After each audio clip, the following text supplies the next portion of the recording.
মানুষ ছিলেন। Chicago school of ডিভিনিটিতে ছাত্র হিসেবে ভর্তি হলেন এবং ওখানে তিনি ছিলেন পড়াশোনার জন্য $100 লাগত।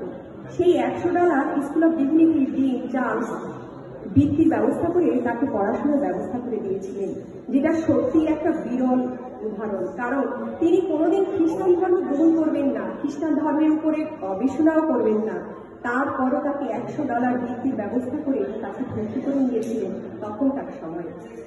শিকাগো ইউনিভার্সিটির ফিলোসফিতে পিএইচডি করতে হলে জার্মান ও ফ্রান্স ল্যাঙ্গুয়েজ জানতে হয়। 18 মাসের মধ্যে এই দুই ভাষায় শিক্ষা লাভ করে পরীক্ষা দিতে হতো। তিনি কৃতিত্বের সাথে তা করেছিলেন।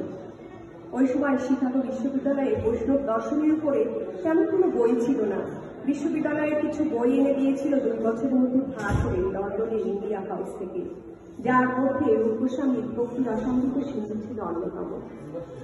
পাঁচটিতে 1937 সালে শিকাগো বিশ্ববিদ্যালয় থেকে তিনি গৌড়ীয় বৈষ্ণব দর্শন ও শ্রীজীব গোস্বামী দর্শন নিয়ে রিসার্চ করে তিনি ডক্টরেট লাভ করেছিলেন।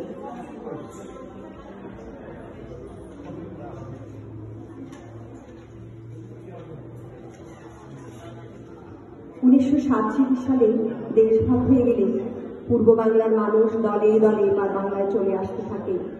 নিঃস্ব রিক্ত সর্বশান্ত গৃহহীন মানুষগুলোর পাশে গিয়ে দাঁড়িয়ে তাদের মনোবল তিনি ফেরাতে লাগলেন।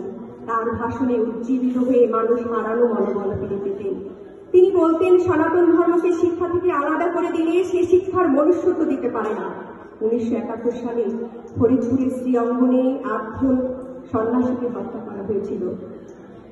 মহানন্দ ব্রহ্মজি কলকাতা বিশ্ববিদ্যালয় ইনস্টিটিউটের এক সভায় প্রতিজ্ঞা করেছিলেন, যতদিন তিনি তার এই দেশ স্বাধীন না হবে, শ্রী অঙ্গনে এসে আবার ভোগ নিবেদন না করতে পারবেন, ততদিন তিনি অন্ন গ্রহণ করবেন না। 9 মাস তিনি অন্ন গ্রহণ করেননি। দেশ স্বাধীন হবার পর শ্রী অঙ্গনে ভোগ নিবেদন করার পর তিনি অন্ন গ্রহণ করেছিলেন। স্বাধীনতা যুদ্ধে যে মঠ মন্দির ভেঙে গিয়েছিল তার সংস্কার করার জন্য তিনি দেবস্থলী সংস্কার সংস্থা সমিতি গঠন করলেন।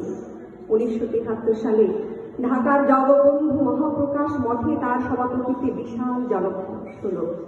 সেই জনসমাবেশে কলকাতা দেশপ্রিয় পার্কে দোল পূর্ণিমায় শ্রী চৈতন্য আবির্ভাব দিবসেও বিশাল জনসমাবেশে সভাপতি ভাষণ দিয়েছিলেন তিনি।